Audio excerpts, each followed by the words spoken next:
See, talking about things, it's one thing that you said is correct कि सब subjects के लिए NCERT नहीं required है. Class 6 NCERT नहीं required है. Something you need to understand. We are graduates. मतलब mostly graduates are coming here for preparation. And anyways, who are not graduate, they are joining for fledgling, जहाँ पे हम NCERTs cover कर रहे हैं. Already, so that's nothing to worry about. But if I talk about NCERTs, I think 9 to 12 NCERTs are sufficient.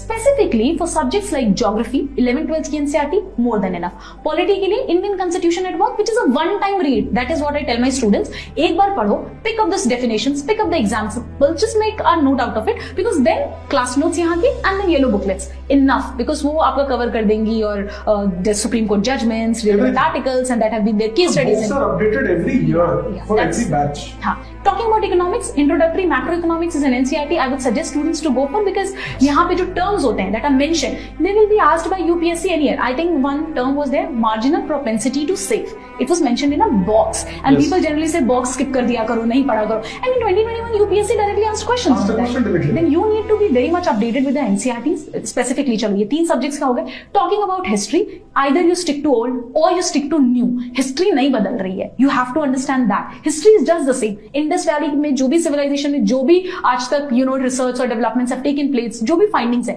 they're same across the books. थोड़ी बहुत viewpoint can vary. To stick to any one source. इसके अलावा now we need to move to the standard book list. जैसे geography के लिए GC लिया हुआ, you can have just one book for that. Economics I don't suggest anything, because here I was like faculty was good enough. I just refer to the class notes. And then geography के लिए GC लिया हो गया आपका. History के लिए then you can go for some books if you find them like some of them like Spectrum etc. are there always in the news. Go for them. Otherwise I don't think polity के लिए तो Laxmikant some of you might be following, but थोड़ा सा ठीक है, basics के लिए ही है. बुक है वो. हाँ, वो थोड़ा सा मेंस के time you'll have to upgrade a lot over Laxmikanth. बहुत ज्यादा आपको अपना वैल्यू एडिशन करना पड़ेगा. So that's what I say. बहुत बेसिक 3-4 बुक्स हैं NCERTs की. That should be on your fingertip. उसके साथ कोई मजाक नहीं. Then you can work on one standard source for everything, upgraded with your class notes that are here sufficient.